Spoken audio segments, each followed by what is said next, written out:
Welcome to this platform where we look at the ideas of key African scholars, politicians, and many others.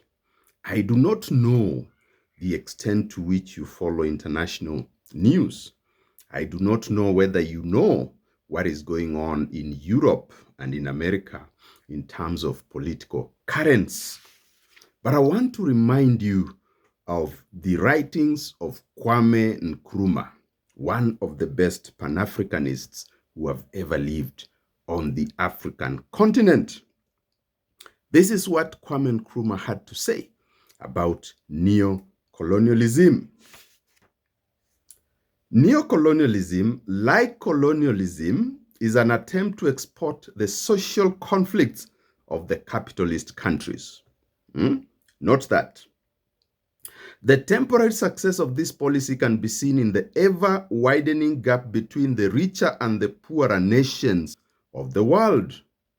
But the internal contradictions and conflicts of neocolonialism make it certain that it cannot endure as a permanent world policy.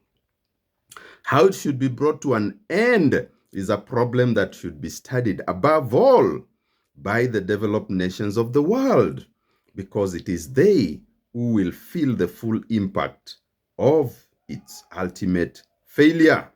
The longer it continues, the more certain it is that its inevitable collapse will destroy the social system of which they have made it a foundation.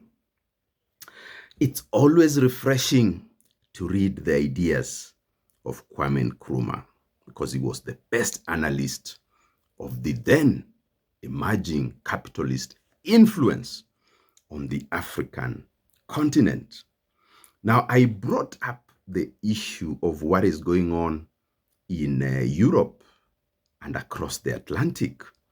As you know, the president of America, Donald Trump, has basically abandoned the liberal international order. So what will happen to Europe?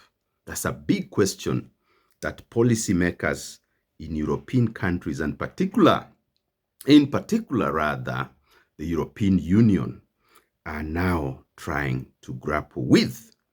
For us Africans, if the liberal international order is what built America's power over the years, and at the same time kept African nations under dependency on the West, then what is it that African leaders ought to be thinking about at this historical juncture?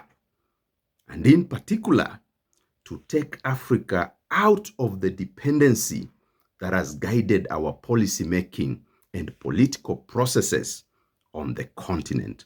This is the conversation that we ought to be having on the continent. And this is history in the making.